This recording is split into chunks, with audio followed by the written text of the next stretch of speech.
Judge!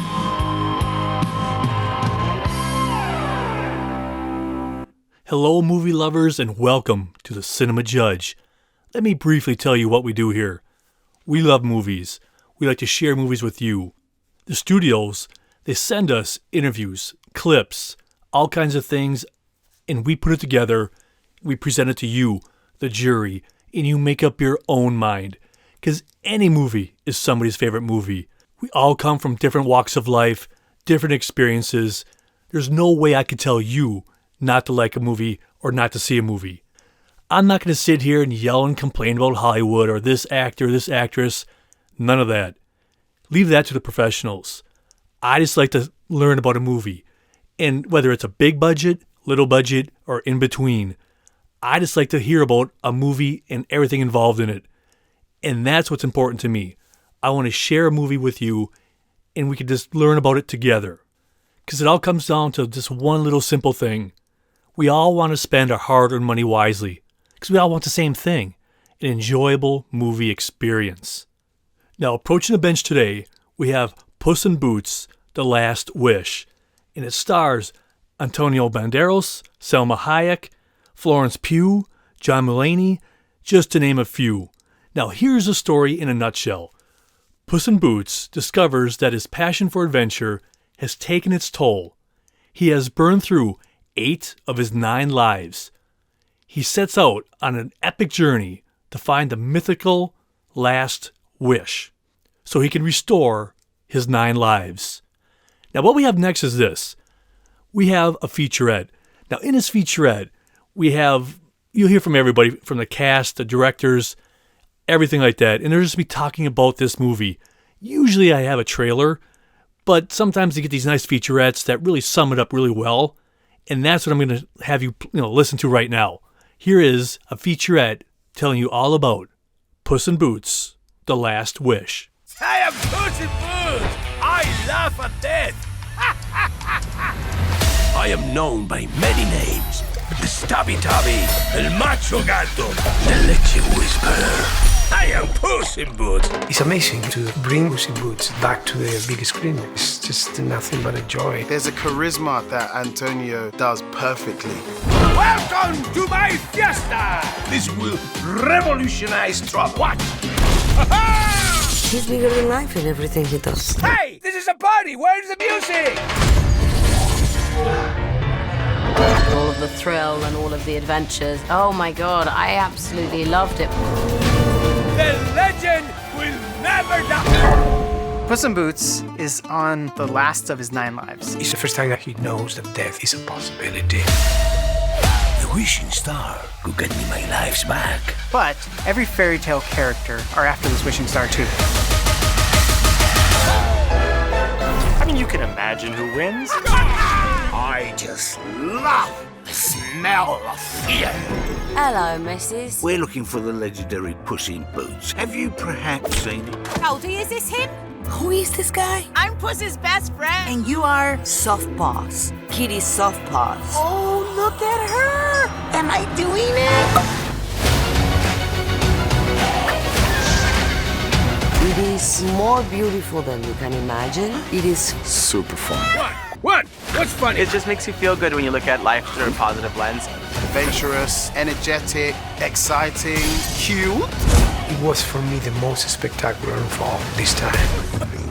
Hey, you want to see something cool? Good people, accept this golden gift from Puss in Boots! And all that glitters is gold. You're still here? Aren't I right? I just love those things.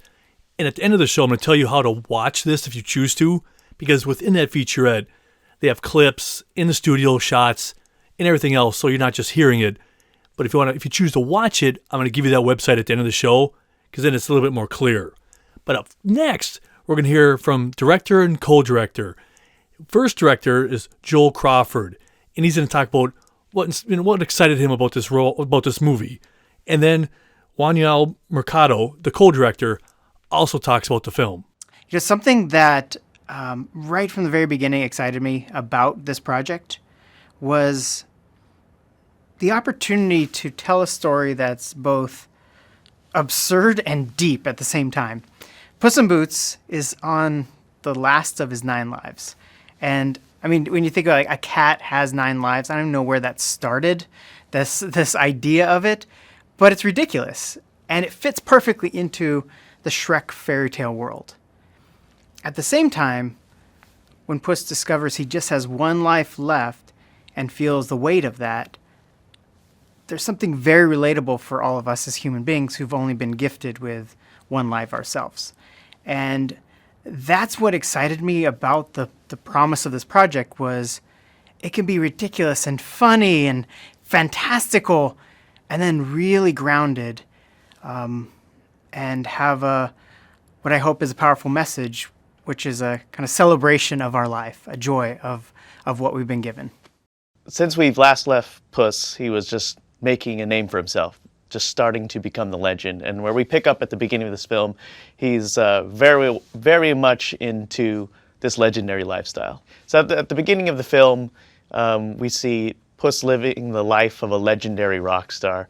But very shortly afterwards, he loses a life in one of his adventures, and only to realize that it's the last of his 9, or he's now on the last of his 9 lives. So that kicks off the adventure of him trying to find this legendary wishing star so he could get his lives back. Now that was director and co-director of this film. But up next, we're going to hear from the incredibly talented Antonio Banderas. And let's just list off some of his movies. The Mask of Zorro, Once Upon a Time in Mexico, The 13th Warrior, Uncharted, Hitman's Wife's Bodyguard, Doolittle, The Laundromat, Pain and Glory, and of course the Shrek films, Evita, Assassins, and of course, one of the first films that a lot of us were first introduced to him by, which was just wonderful, Desperado, which also starred Salma Hayek and directed by the master of action himself, Robert Rodriguez. If you haven't watched that one, check out Desperado. Fun, and it's just a joy to watch. And just one more reason to watch Desperado, Danny Trejo. What a scene stealer. Okay, I got a little sidetracked there.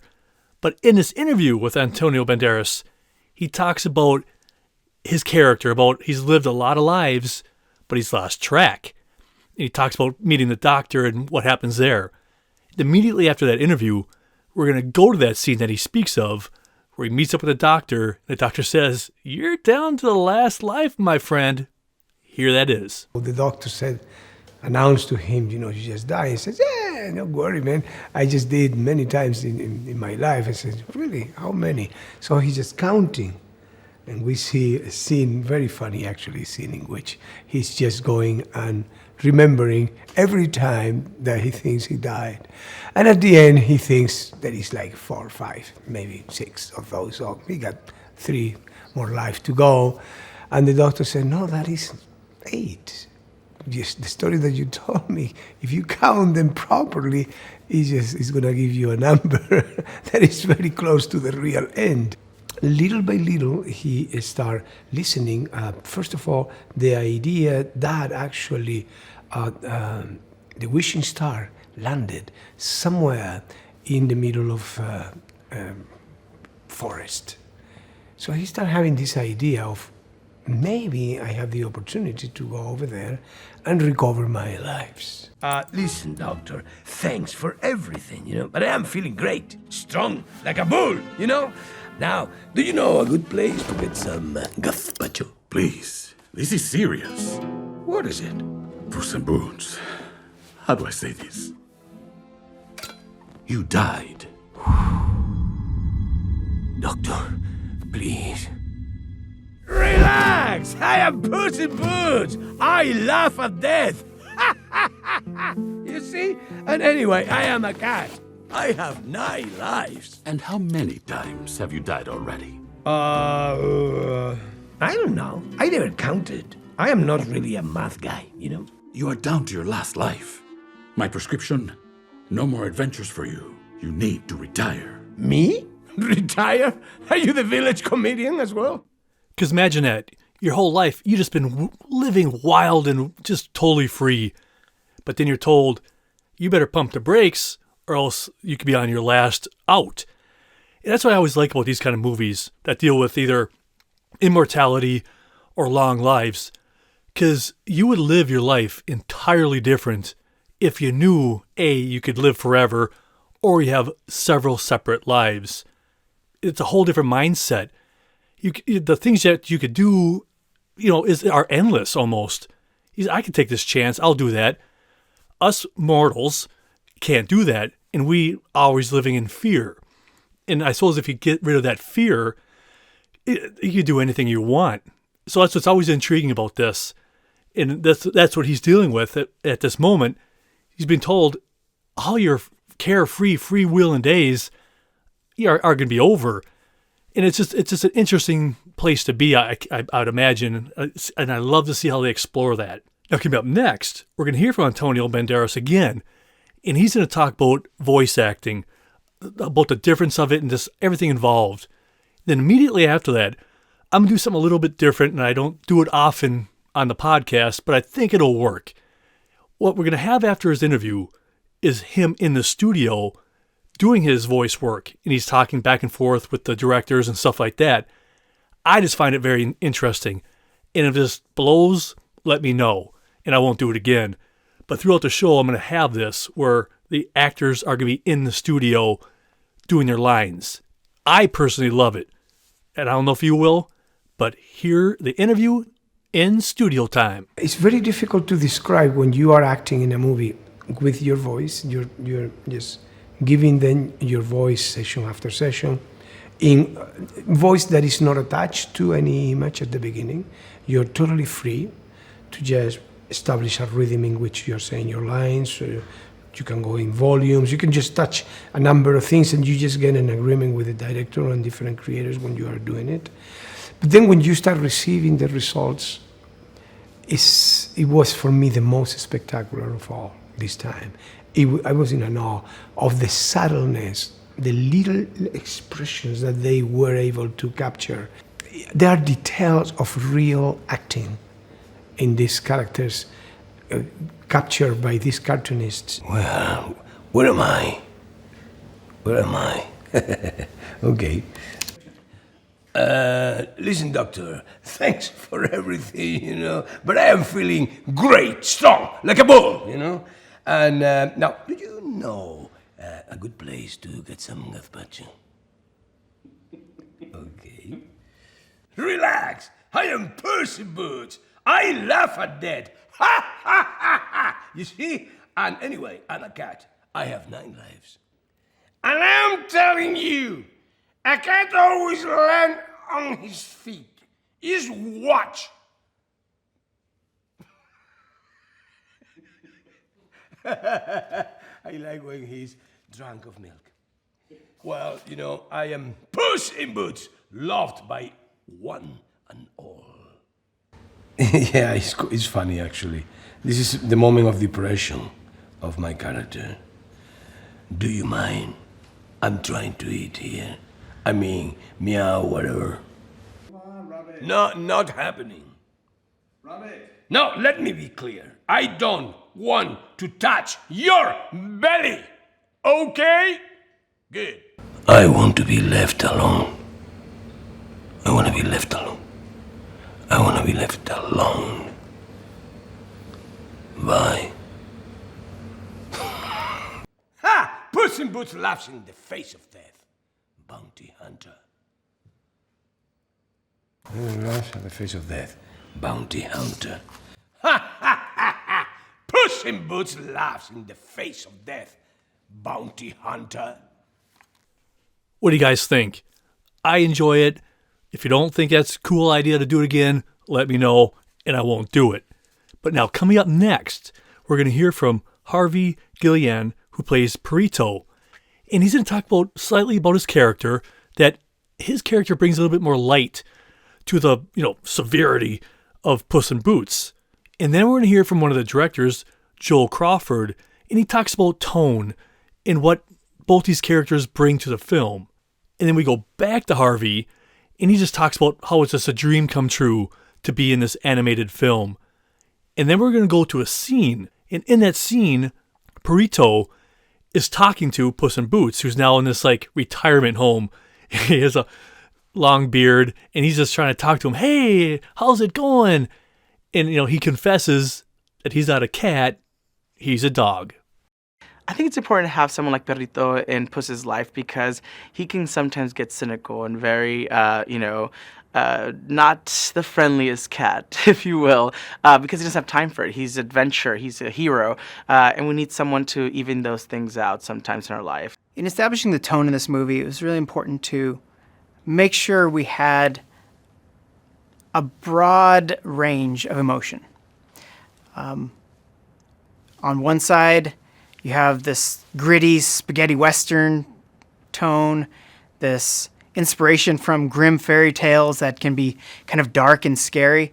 And we needed a ray of hope, a bright sunshine character that would really lighten up the movie and ultimately carry with him this joy that is almost infectious to Puss in Boots, to Kitty Softpaws, to anybody who comes in contact with him.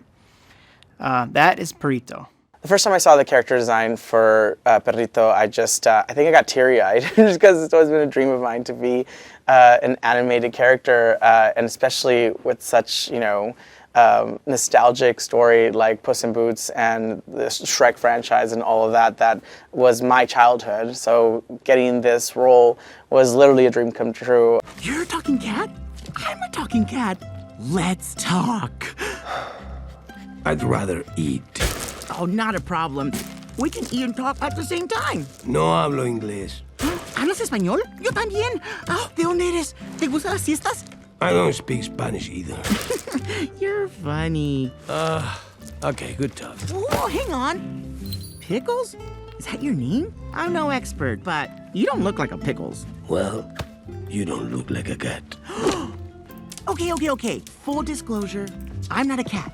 I'm a dog. Hey, Bamba. Meow. Oh, Pickles has a new girlfriend. Sometimes you don't know you need it, but sometimes when you hit rock bottom, it just helps to have somebody there just to bring a little light to your day, no matter how much they annoy you. But it's always a good thing to have somebody there. Now, up next, we're going to hear from Harvey again, and he's going to talk about doing the voice of this character. And just after doing it, it just brought him so much joy. Walking down the street, it changed everything about him. But then right after that, we're going to do that studio thing again. We're going to have him in the studio delivering some lines. Recording the lines for Perrito, I would always leave the booth just really positive and full of life. I remember just leaving and just walking. It was a sunny day, and even on days that it was cloudy, I still felt this vibe of goodness. It just put me in a good mood, and hopefully the character puts everyone in a good mood because there's just not a bad bone in his body. It just makes you feel good when you look at life through a positive lens, and I think we should all learn a little bit from Perrito. Please? Please? Pretty please?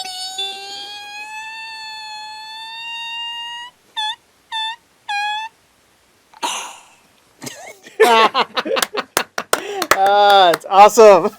Oh, I'm just buying some time for team friendship. Go, run! Oh, this is great. Razzing and ribbing and barbing and pooping and snooting. This is fun. Oh, I wish I had a family like this. Speaking from one orphan to another, Goldie, you won the orphan lottery. That guy just nails it. He's just in the studio, just giving it all. You gotta love that. Now up next, we're gonna hear from the incomparable, the amazing Salma Hayek. And she's gonna talk a little bit about her character's relationship with Puss in Boots, and a little bit about Perrito. And then we're gonna have a scene. And now in that scene, now think back to these movies and also the Shrek ones, where Puss in Boots, he'd do that cute eye thing. Well, in the next scene that we're going to play, we're going to have Puss in Boots and also Kitty Softpaws both doing a cute eye standoff. And at the same time, Perrito, he's giving a little play-by-play going, oh no, he's doing this. It's wonderful. Check it out. I love my character of Kitty Softpaws, and I was so excited to have the possibility to be her again. And I had high expectations, so you always get nervous because it was such a good experience the first time, and the movie did really well. And it was fantastic because this time I think it's even like so much better. And she is sassier, bossier. Her stunts are even greater. And one of the things that I love the most about this one is the locations. And I know we don't go in real life to the locations, but the amount of imagination and exuberance and originality of the places where all these adventures take place are incredible. I think that what is very different about my relationship with Puss, it's still we're bickering and there's, you know, the tension between us because we like each other, but we definitely have problems with each other, maybe more this time than last time. But what enriches the dynamic is the third wheel. There's a third character called Perrito, and the adventure is now between the three of us, and he's just such an amazing character. And so we create our own little family. These three lonely people come together and create a family of their own. Kitty doesn't like Perrito when she meets him. Actually, she can't stand Perrito. But Perrito is one of these disarming characters that are just so good that it's annoying, but that eventually you can't help but falling in love with him. And let's face it, it's a dog. It's really hard not to fall in love with a dog, even if you're a cat. The wishing star is in here somewhere. Kitty, may I please see the map? No. Seriously? You won't let me hold it for even 1 minute? Nope. Not even for 1 second. Come on, Kitty. You've got to trust me. Wait, what's going on with his eyes? Oh, they're getting bigger. Oh, Kitty! You gotta trust him. Look at those eyes. Really? You call that cute? Oh, look at her. Those eyes are even bigger than yours. Do whatever she wants, Puss. Wait a second. So poofy. No. With the paws? Come on. With the hat? It's oh so cute. Can we look at the map now? Now, coming up next, we're going to hear from Antonio Banderas.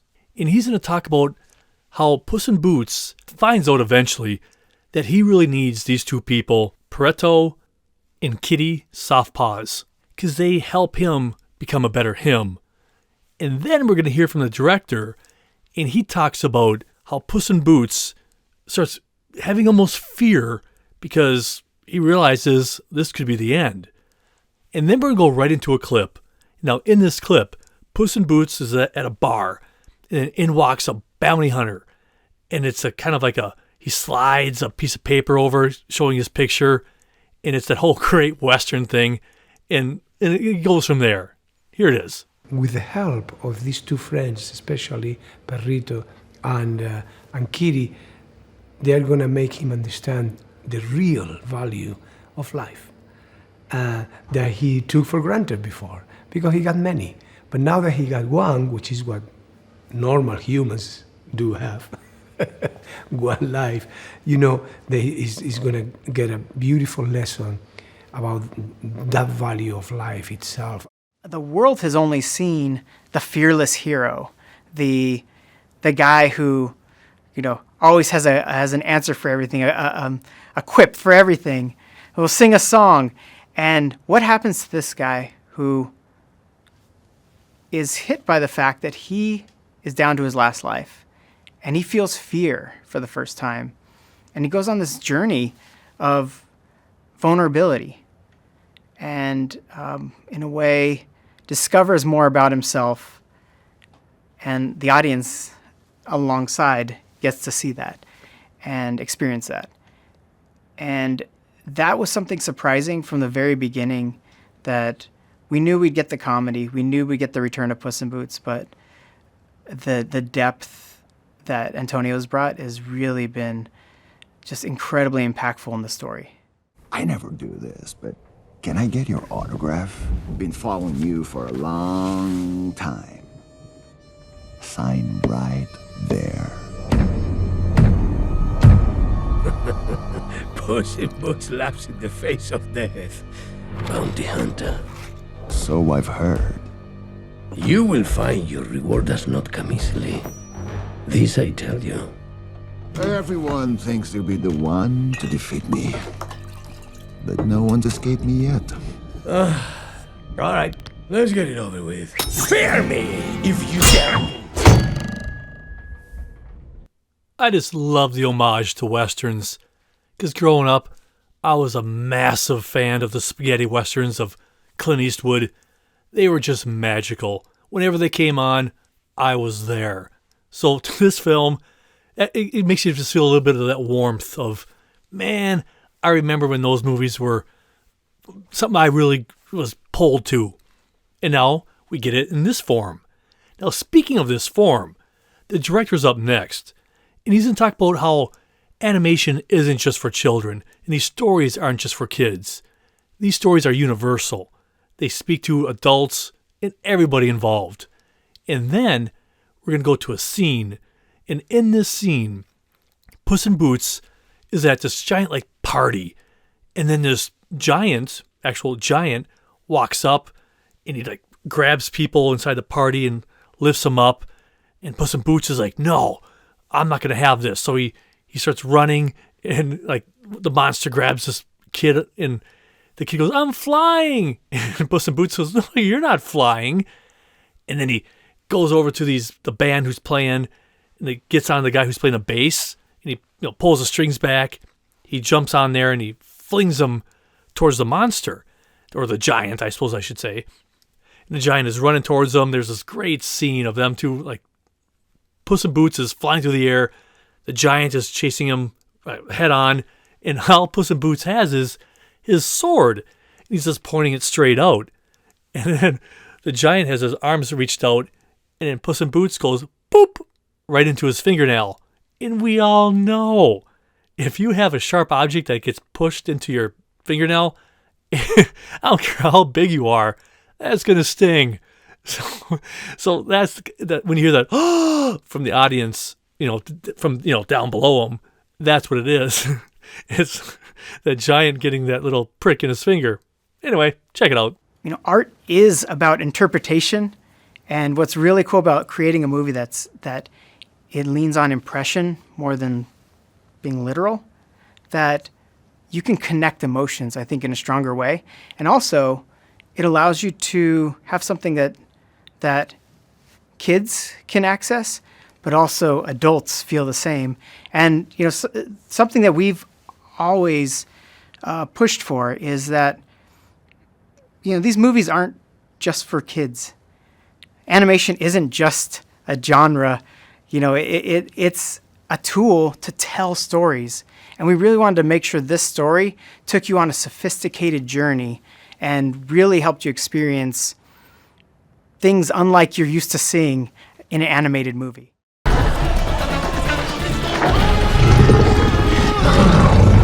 Holy frijoles! ¡Luego the sleeping giant of del mar!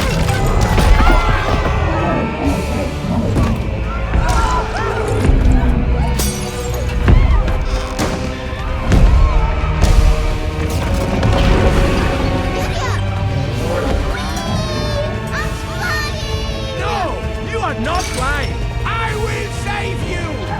Save me, if it's convenient! You, lunch me! And the rest of you, play double time!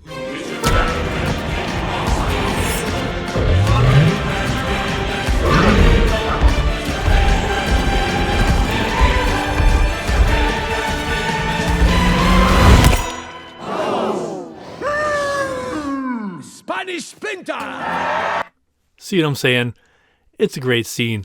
But if you really want to get the true appreciation for that scene, at the end of the show, I'm going to give you that website so you could watch it on the, it just, it changes it so much more when you could see it. But up next, we're going to hear from Salma Hayek. And she's just going to talk about the whole experience when she goes in for voice acting, when she goes in to do that character, and just what it makes her feel. And then to follow that up, we're going to have, her in the studio doing her voiceover stuff. Then immediately after that, we're going to hear from John Mulaney, and he's going to talk about his character a little bit in the story. And then immediately after that, we go to him into the studio. He's great. Just check it out. I remember waking up every time I had to go do it, super excited to go to work. It was always a great collaboration with the directors, and we always laughed a lot.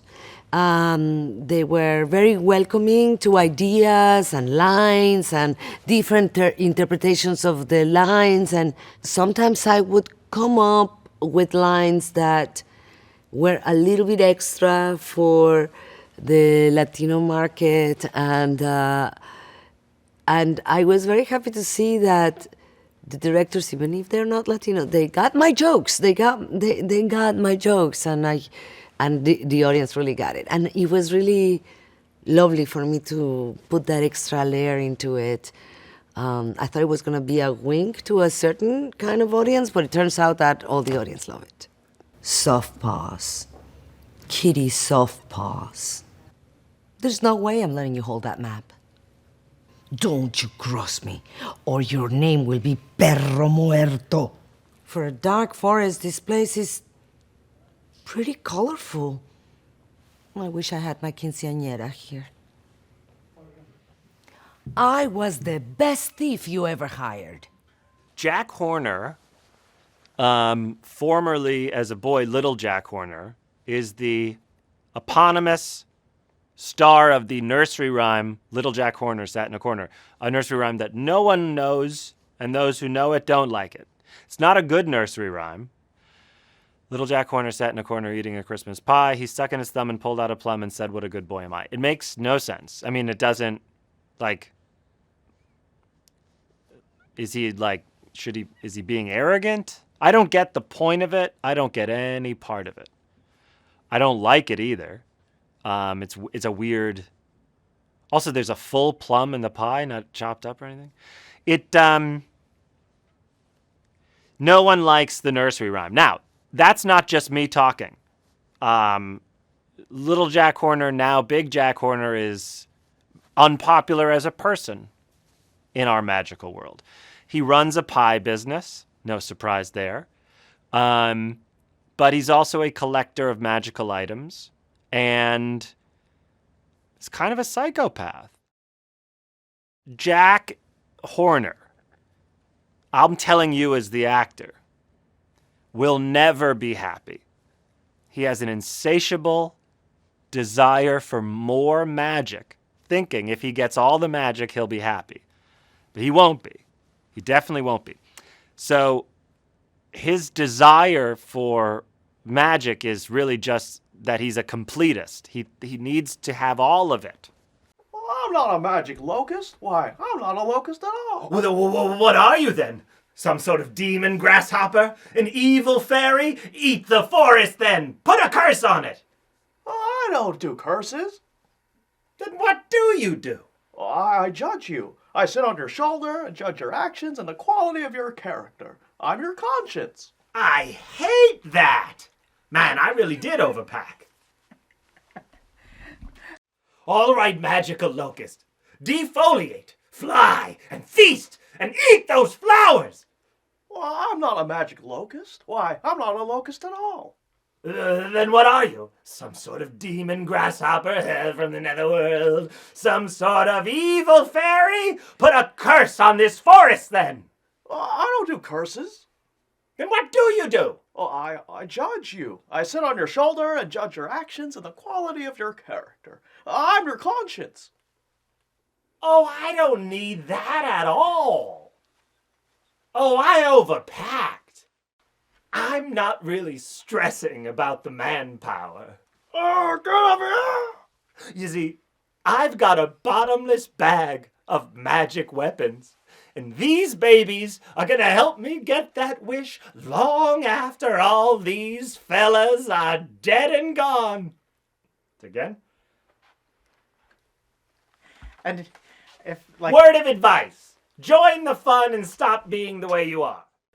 Now that's just great. I love watching artists do his lines over and over again, doing their own little takes on words, phrases. That's the one thing I love about these press kits. When they give me on the set, in the studio footage, that was John Mulaney. And he's just been in tons of stuff. I mean, he's a stand-up, Spider-Man, Into the Spider-Verse, and he's really known for the series Big Mouth. The guy is gifted. And up next, we're going to hear from Florence Pugh. Now, she is just skyrocketing. You obviously know her from the TV show Hawkeye in 2021 and Black Widow. But she's been in so much great work.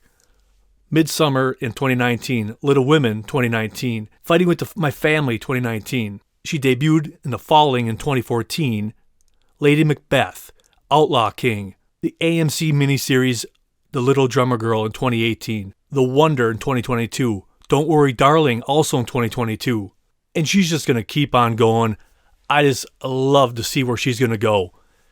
And we're going to hear from her talking about her character, Goldilocks. And then we're going to hear her in the studio. When I read the few lines that it said about her, and I saw the sketches of what they were thinking she would look like, she looked like this incredible kind of like pixie pirate with these big like boots on, these massive boots. And I remember I was with my mum at the time and I went, oh my God, Mum, look. And I showed her and I said, it looks like me. And everything that she was wearing and everything that she was about, and she was this feisty, grumpy little sassy thing with a bow staff, was just incredibly entertaining. And I couldn't quite believe that role had come my way. She's a very exciting character to be voicing. Yeah, she's very bossy and very demanding and very stubborn. I wouldn't say I'm quite as mean as her, but I would say that, you know, it's been a great experience being in the booth, and you are allowed to help out and create other versions to the scenes and add in lines and test things. And I think, having grown up in a very opinionated and loud family, it became very easy for me to be like, ooh, what if she would say this? Or what if in the family dynamic they'd be arguing about this? And so you can kind of just pluck pieces from your own life and put them into this amazing, crazy family dynamic. And it worked. It was lovely. It was a great experience. It's the legendary Puss in Boots. Get that cat. Well, if it isn't the legendary Puss in Boots, get that cat. I like that. If it isn't, that feels more natural. Mm-hmm. Cool. The star has only one wish to grant.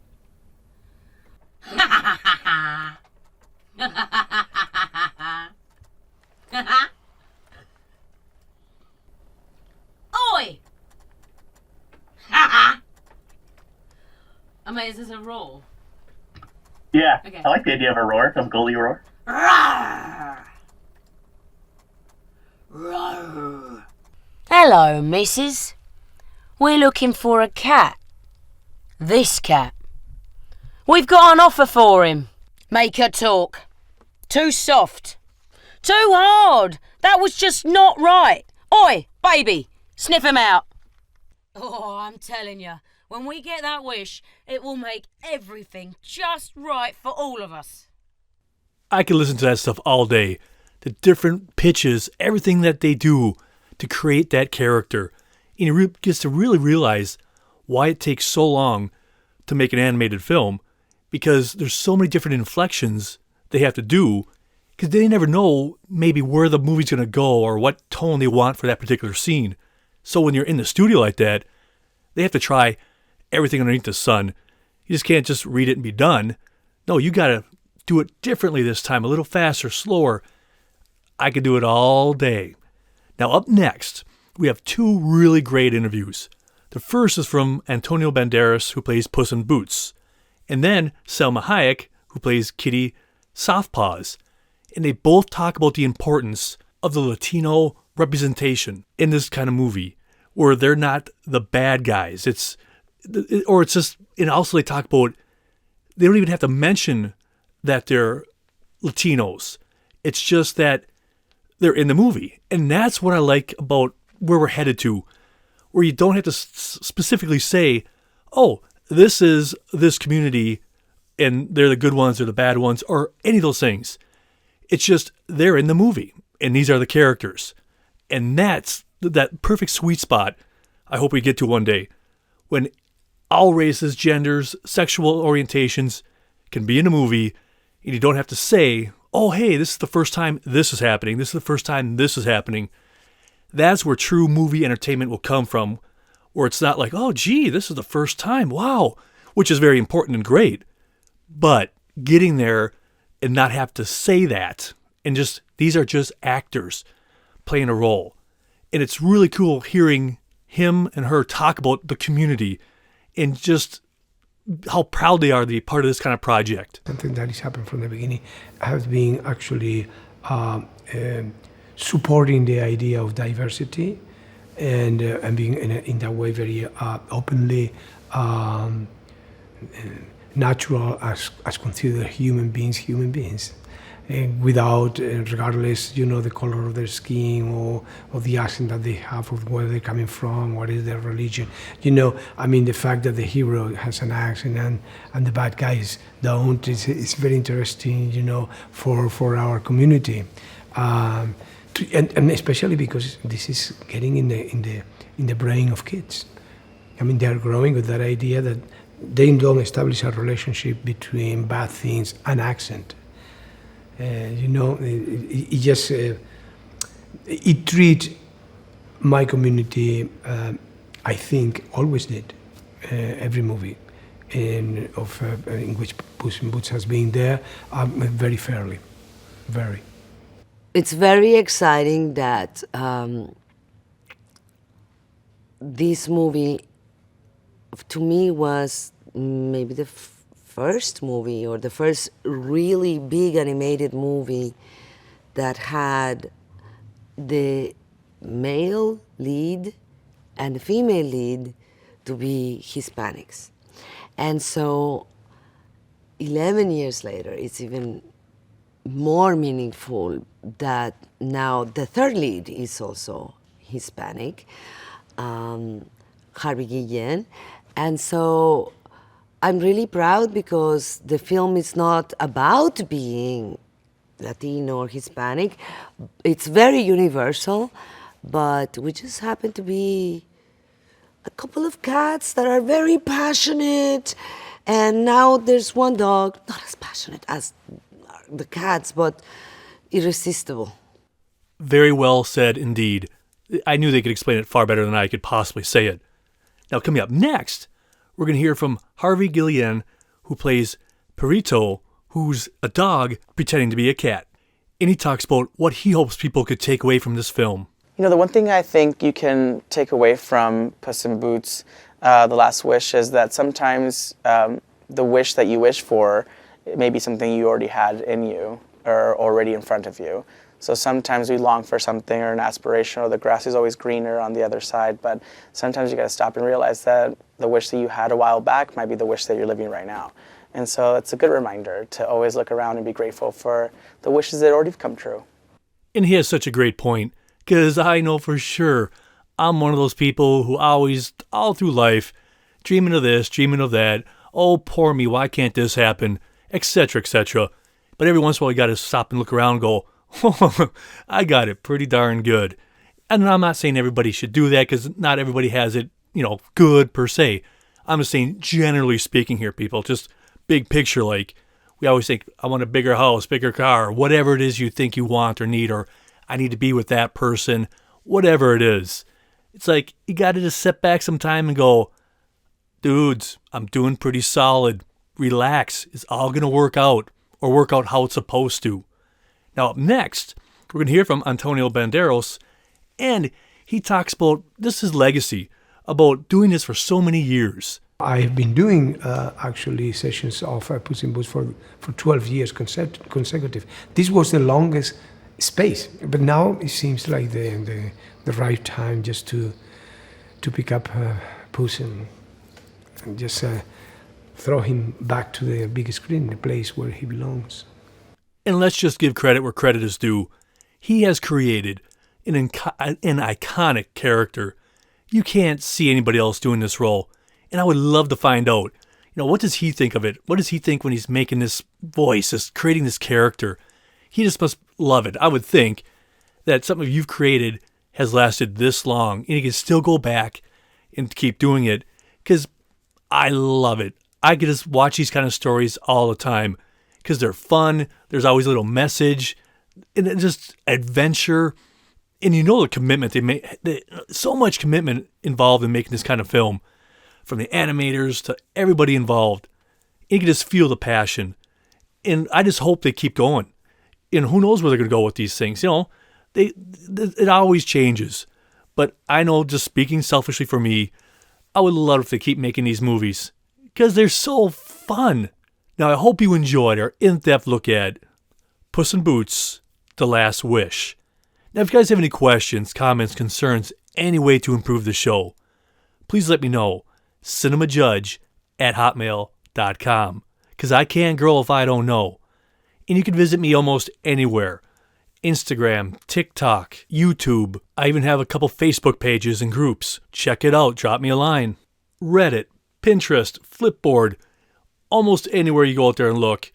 WordPress. If you guys want to reach out, tell me what I'm doing right or wrong. I would love it, because I want to grow. I want to do better. I want you to keep coming back. And if you think this show's lousy, how can I do better? So give me a call, drop a line, whatever you want to do. I'd love it. Or if you want to watch the TV version of this, go to Bloomington, Minnesota's webpage, or look up bit.ly/cinemajudge. Several shows should be there on demand whenever you want to watch.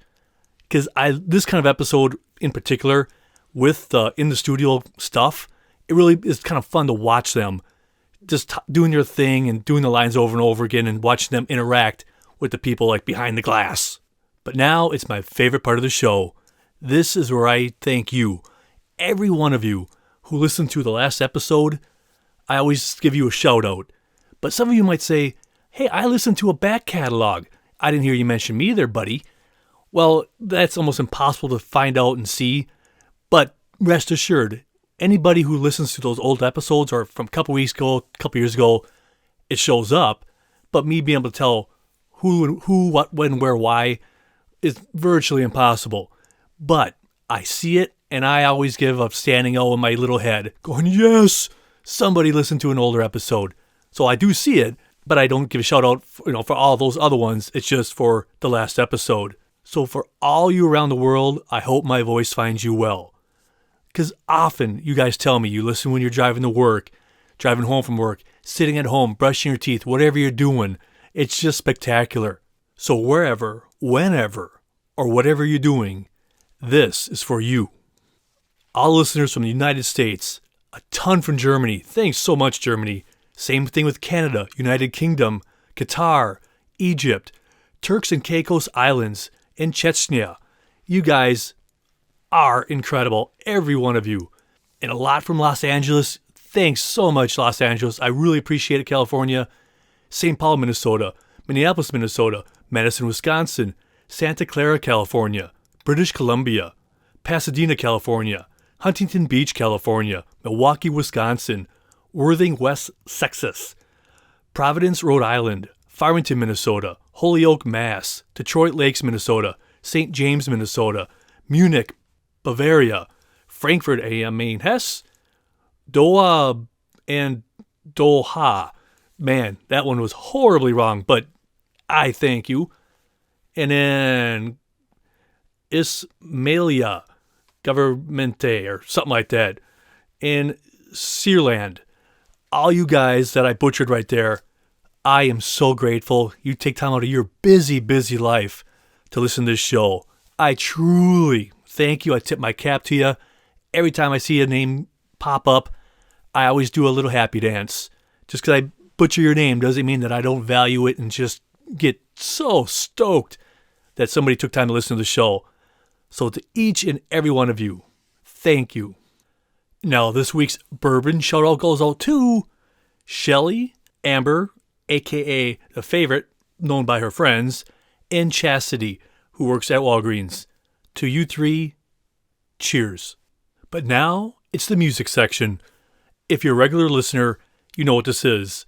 You know that this is a TV show originally, then I turned that into this being the podcast. But when I'm doing the TV version, I'm able to crank tunes, escape into my little world, and edit, listen to movies. Edit, listen to movies. It's my dream little world. It's my little cozy spot. But then I'm just cranking the tunes, and I'm usually all over the place. Because I can. Here, obviously, I can't because, things have to be quiet. But when I'm doing that, I'm blaring the tunes. And this week, I was kind of all over the map for music-wise. I first started off with Brandi Carlile. I mean, just tons of tunes. And I don't think I even listened to a specific album. I was just pouring through a whole lot of her stuff just randomly. I just kind of set up a little random thing there, and voila, there I went.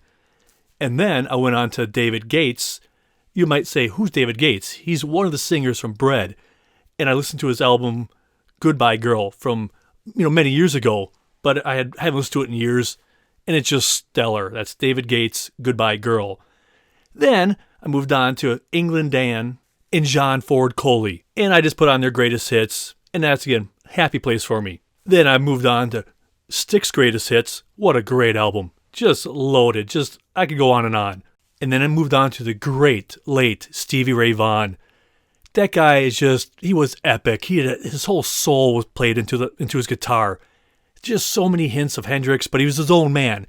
He wasn't just like a carbon copy of Hendrix by any stretch of imagination, but he had this bluesy quality to him. It was just magical.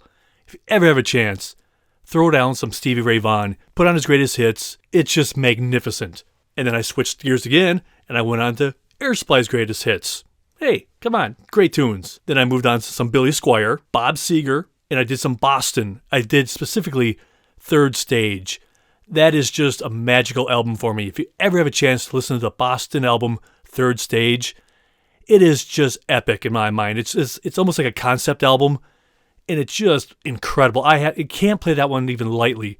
For me, I just crank that one up, and away I go. Endless songs on there. And then as I was winding down, I threw on Dr. Hook. I have a whole collection that I made up of their other songs because they have just incredible tunes. Dr. Hook, you got to give them a shot if you've never listened to them or if you haven't listened to them in a while. And then I was nearing the end of the show, so then I threw on some Def Leppard. And you can't go wrong with Def Leppard. Again, just their catalog is magnificent. Well, that is it. My glass awaits. I'm thirsty. So cheers to you and to the movies. So until next time, be well, be good, and I'm gone. I'm Jeff. Thanks for listening to The Cinema Judge.